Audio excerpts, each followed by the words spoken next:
Yan, magandang araw sa inyo, ano? Ano ba ang ibig sabihin nitong verse na to? Ito yung magandang pag-usapan. John chapter 13 verse 34 to 35. A new command I give you.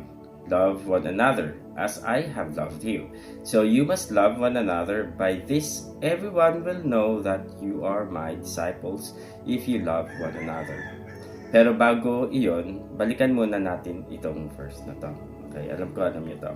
Matthew 22 verse 27 to 40, Jesus replied, Love the Lord your God with all your heart and with all your soul and with all your mind. This is the first and greatest commandment. And the second like is, love your neighbor as yourself.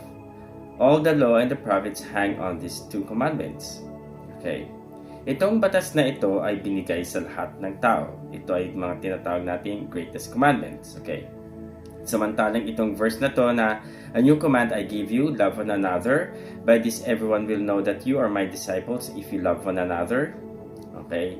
Ay ibinigay lamang ito sa mga disipulo o mga taong kilala ang Diyos or ang ating Panginoon Hesukristo o mga taong nagbabasa ng Biblia. Ito'y tinatawag kong special instructions. Anong ibig sabihin ng verse na ito? Okay. Ang sagot dyan ay simple lamang. Huwag kang makipagdebate sa kapwa mong mananampalataya or sa kapwa mong nagbabasa ng salita ng Diyos. Bakit? Kasi lahat naman tayo i-judge sa dulo eh. Ang tunay na mananampalataya or ligtas ay or tunay na lingkod ng Diyos, tandaan, kung ano ang nangyayari dito sa Biblia ay dapat nangyayari sa kanyang buhay.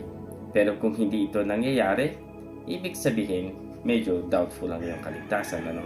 Kasi lahat ng tao, ginamit ng ating Panginoon Hesukristo or ginamit ng Diyos dito, ay may proof sila na ang Diyos ay kumikilos sa kanila. Consistent ito, consistent din ang pagkilos ng banal na espiritu sa kanila.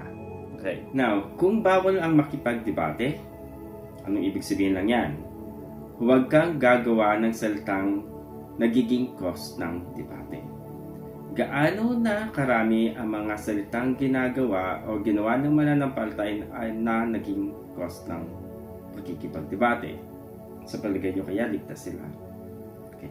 I don't think so. Kaya nga mapapansin nyo hanggang salita lang sila. Pero yung proof na dapat na ang Biblia ay nagiging makatotohan sa kanilang buhay ay hindi nangyayari. Number 2, huwag kang gagawa ng doktrina na magiging sanhi ng debate. So, napakadaming doktrina. Magbibigay lang ako ha. Okay. Example, Pentecostal doctrine yan. Oneness, INC.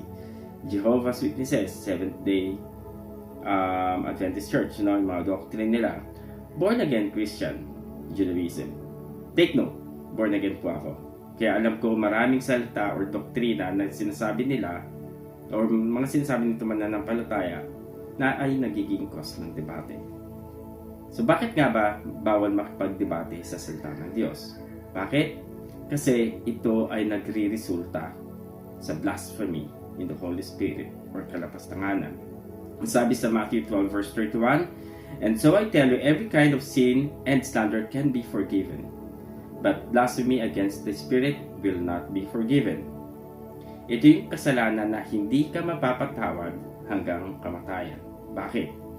Words are spirits. Okay.